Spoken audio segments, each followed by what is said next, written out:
السلام عليكم ورحمه الله. في حلقه من الاخر النهارده يا جماعه اقول لكم على اهم 3 حاجات اوعى تعملها اول ما توصل امريكا. نصيحه بجد ليكم، فيلا بينا. اول حاجه انا عايز اتكلم فيها الطالب اللي لسه جاي امريكا، او اي حد جاي سياحه، اي حد حابب ان هو عايز يكمل عموما دراسته او حياته في امريكا. فالدراسه دي طريق من الاخر ان انت تقدر تعدي بيه وتعيش بيه وتعمل بيه اوراق بعد كده. بس طبعا هياخد وقت طبعا هو اصعب. بس بجد في الجورني او الرحله اللي انت يعني انت هتعيشها، والله هتستمتع بيها جدا.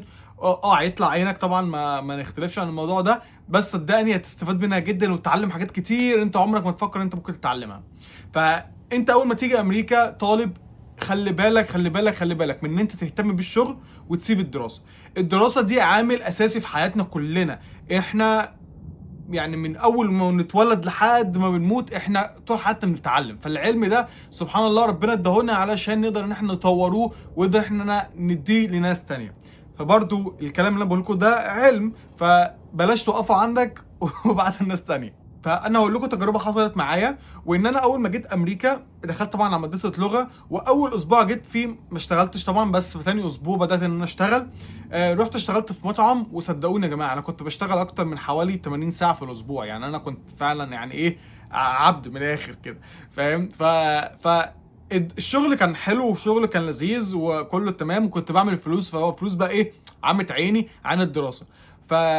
ما كملتش دراسه وما كنتش بروح اصلا المدرسه دي، ما كنتش مهتم بيها، بس كنت بدفع المصاريف بتاعتها. عارف انت لما بتروح الجيم كده وما بتدفع الاشتراك وما بتروحش الجيم، هو ده بالظبط. فانا كنت بدفع المصاريف بتاعتي وما بروحش الكليه اصلا.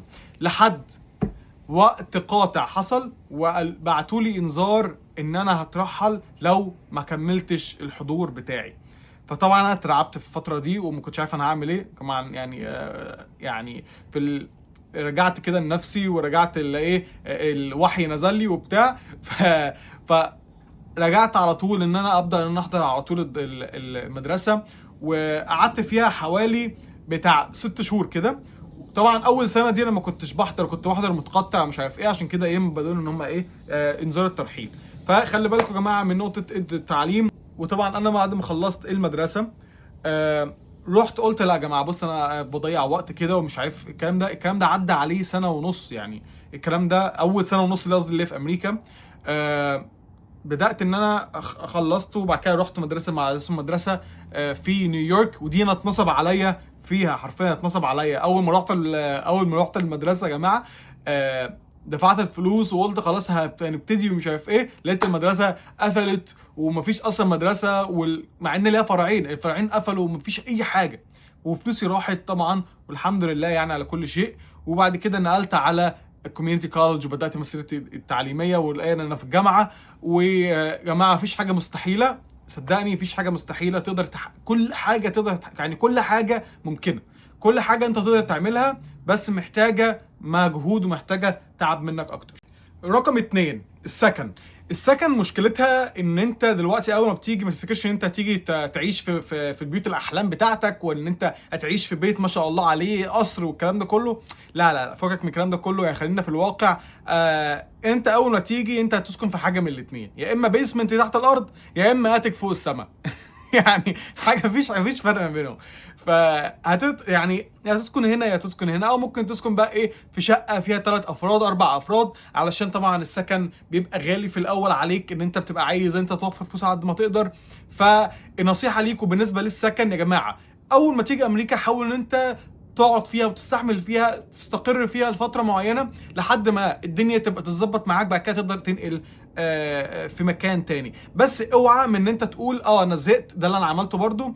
اوعى تقول ان انا زهقت وانا مش قادر اكمل في المكان ده، انا عايز انا في مكان تاني، فتيجي تروح مكان تاني تقول إيه القرف ده، انا مش عايز اعيش في المكان ده، فتروح تعمل مكان تالت، فتتبهدل وتضيع وقتك وتضيع مجهودك وصحتك على الفاضي. فانا هقول لكم التجربه بتاعتي حصلت معايا. انا طبعا اول ما جيت قعدت في بيسمنت، وبعد كده نقلت. كنت قلت انا عايز انقل في مكان احسن ومش عارف ايه. رحنا قعدنا في مكان يعني الصراحه تحفه. حلو. وطلع ان هو ده اكبر خازوق حصل في حياتي يعني. رحنا، وطبعا الراجل اللي كان جايبنا نصب علينا، وكان صاحب البيت ما كانش موجود ساعتها، وفي الاخر اول ما صاحب البيت قال لنا انتوا مين، وبعد كده طردنا بره البيت. وبعد كده رحنا قعدنا في بيسمنت تاني، وبعد كده رحت قعدت في بيسمنت تالت، وهكذا، والدنيا عماله تلف بينا لحد ما نوصل على موقع الاستقرار.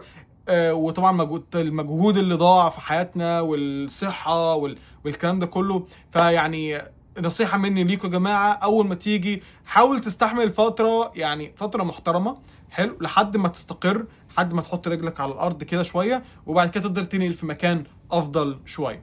رقم 3، وان هي المستشفيات. يا جماعه القصه دي ناس كتير طبعا اتكلمت عليها، بس انا هتكلم على تجربتي الشخصيه اللي حصلت معايا قدام عيني. تمام. انا كان في واحد ساكن معايا في اول بيت خالص، هو اللي كان جايب لي البيسمنت ده اصلا اول ما جيت امريكا. تمام. الشاب ده كان شاب، والله شاب محترم جدا، اسمه عمر، ربنا يشفيه يا جماعه. يعني ربنا يشفيه، هو عنده كانسر دلوقتي، فادعوا له بالله عليكم. الشاب ده محترم جدا جدا جدا. وده من احسن الناس اللي اتعاملت معاها الصراحه اول ما جيت امريكا. كان مره كده كلمني بالليل وقال لي يحيى انا تعبان ومش عارف ايه، وكان حرفيا بيتوجع بغباء يعني. قمت طلعت له الدور بتاعه، لقيته حرفيا دايخ في الارض وعمال يرجع، وبطنه وبيقطع، بطنه بتتقطع وبتاعه عمال يقع في الارض والدنيا دايخه بيه. فما عرفتش يعني، انا الصراحه ما عرفتش اعمل ايه، ما هو ولا معاه انشورنس ولا معاه اي حاجه، وعايش اصلا في مكان ربنا بالله ربنا وكل الكلام ده. المهم ان انا اخدته، وطبعا ما كانش معايا عربيه ساعتها، اول واحد كان معاه عربيه ما كانش فيها ينفع اسوق، فروحنا كلمنا الراجل صاحب البيت وجا اخدنا وودانا المستشفى. مرحله اول ما وصلنا المستشفى دي كانت الصراحه بالنسبه لي انا قرفان. الراجل كان تعبان جدا وبيموت، وقال لك لا انت مش هينفع، ممكن يدخلوه بس لازم تملي البيانات بتاعته. طبعا بقى يعني انا يعني الصراحه اللي احنا عملناه يعني، وربنا يغفر لنا على اللي حصل ده، ان احنا ما كتبناش اسمه، ما كتبناش العنوان بتاعه، ما كتبناش رقم تليفونه، لان احنا عارفين موقنين جدا ان البيل اللي هيجي ده، يعني البيل اللي هيجي ده ممكن يودوه تاني، يعني فاهم انت، من الجلطه اللي هتحصل له هيرجع المستشفى تاني.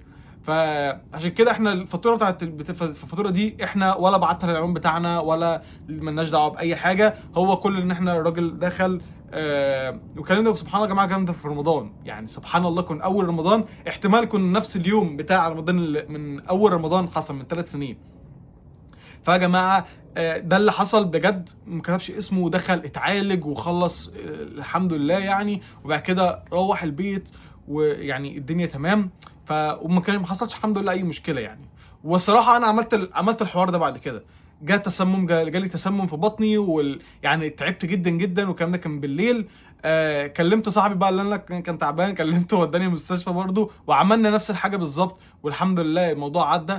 بس يعني انا بقول لكم ايه، انا بقول لكم الكلام ده يا جماعه، لان انا بقول لكم اوعى تعملوا الكلام ده، يعني بقول لكم اوعى تعملوا الكلام ده، بس انا بقول لكم لا قدر الله في اسوأ الظروف انت ليك حل ان انت تستخدمه، بدل ما انت تروح المستشفى وتعمل حاجه بسيطه وبتاع وتدفع 3000 دولار وانت اصلا معكش الفلوس دي.